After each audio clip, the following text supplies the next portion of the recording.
श्रीराम जय जय राम। अभिमान न धरता कर्तव्य कर्म करावे. मला कळत नाही असे वाटणे ही परमार्थाची पहिली पायरी आहे. आपण अभिमानाने मला सर्व समजते असे मानून जगात वावरत असतो. खरोखर अभिमानासारखा परमार्थाचा दुसरा मोठा शत्रू नाही. अभिमान हा हरळीसारखा नाश करणारा आहे असे म्हणणे सुद्धा थोडे अपुरेच पडेल, कारण हरळी वाढली तर ती दिसते आणि म्हणून ती उपटून तरी टाकता येते. तशी अभिमानाची गोष्ट नाही, तो दिसत नाही, म्हणून तो केव्हा आणि कसा डोकेवर काढील याचा पत्ताच लागणार नाही.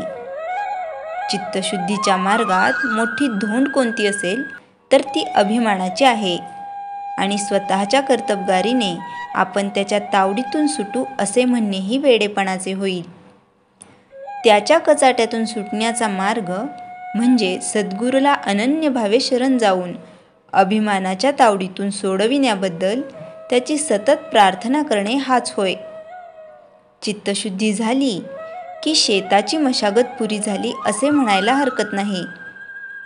पुढे प्रश्न बी उत्तम असणे जरूर आहे. उत्तम बी कोणते हे कदाचित आपल्याला समजणार नाही, परंतु फळ चांगले कोणते हे सहज समजते. आता असे समजा, जी फळे गोड लागली त्यांचीच लागवड केली तरी पण पुढे असे अनुभवाला येते की काही काळ लोटल्यानंतर कालमर्यादेप्रमाणे ते झाड मरते आणि अर्थात फळे मिळायची बंद होतात आणि त्यामुळे मन कष्टी होते. यावरून असे दिसते की आता गोड लागलेली फळे ही कालांतराने दुःखालाच कारणीभूत होतात.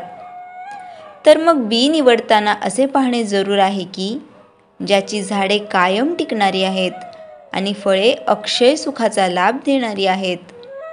जगात उत्तम झालेली अशी कोणती वस्तू आहे की जी अक्षय टिकेल? कोणतीही नाही असेच उत्तर येईल.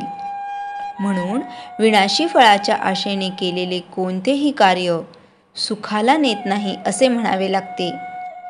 याकरिताच भगवंताशिवाय दुसऱ्या कोणत्याही फळाची आशा न ठेवता कर्तव्य कर्म करीत राहणे हाच सुखाचा मार्ग आहे. हीच उत्तम बीजाची पेरणी आहे. भगवंताची मनोभावे प्रार्थना करावी की हे देवा, तुझी भक्ती तुझ्याशिवाय इतर कोणत्याही फळाच्या आशेने न होईल अशी कृपा कर. त्या दृष्टीने आपणही प्रयत्न करणे जरूर आहे. ज्याप्रमाणे किडके आणि चांगले एकत्र झालेले धान्य आपण सुपात घालून पाकडतो आणि किडके धान्य बाहेर उडवून लावून मागे उत्तम धान्य शिल्लक ठेवतो, त्याप्रमाणे भगवंताची भक्ती करता करता भगवत प्राप्तीशिवाय इतर होणाऱ्या इच्छा काढून टाकण्याचा क्रम ठेवावा. म्हणजे कालांतराने भगवंताकरताच भगवत प्राप्ती अशी भावना दृढ होत जाईल.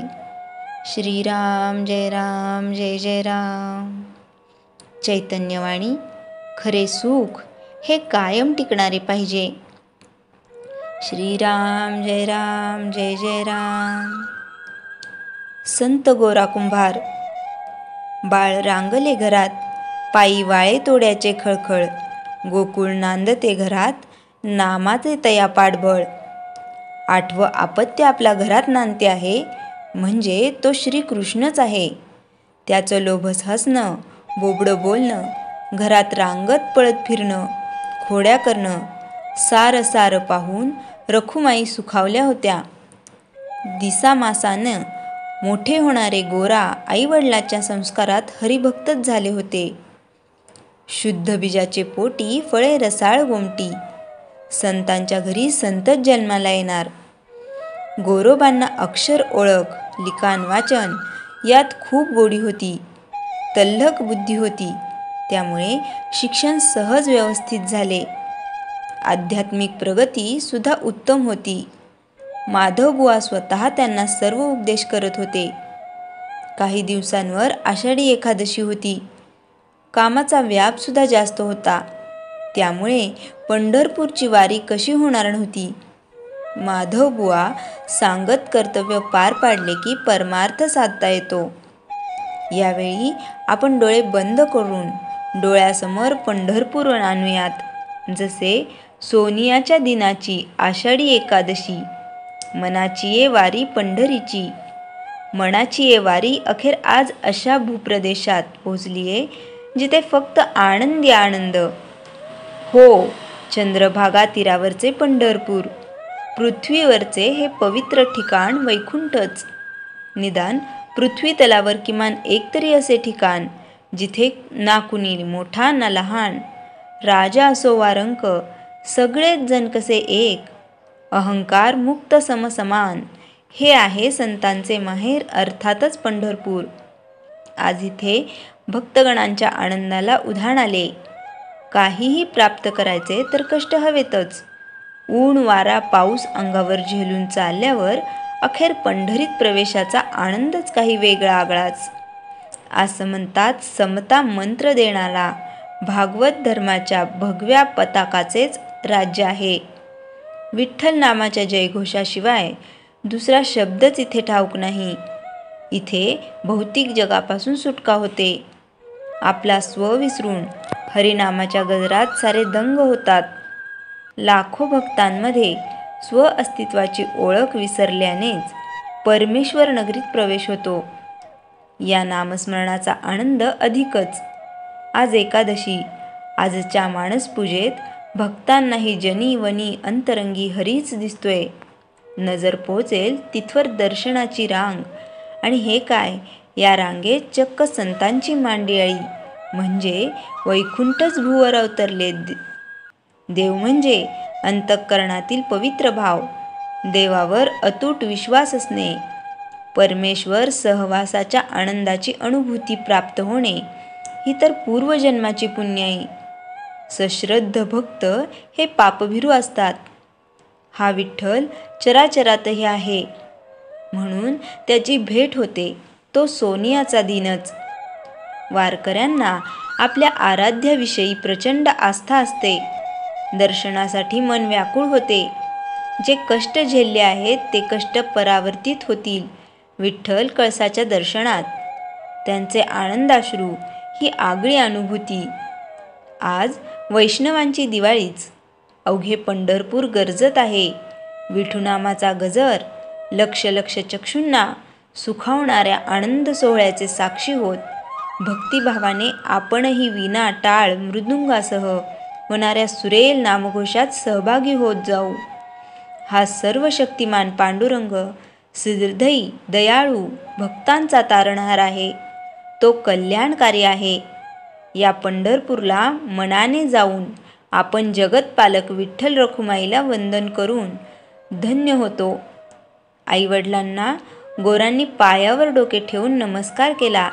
हेच आपले विठ्ठल रुक्मिणी आहेत हा भाव जागा झाला, आणि आजी मी ब्रह्म पाहिला असे त्यांची अवस्था झाली. आपले आईबाबा जसे वागतात त्याचं अनुकरण मुलं करतात.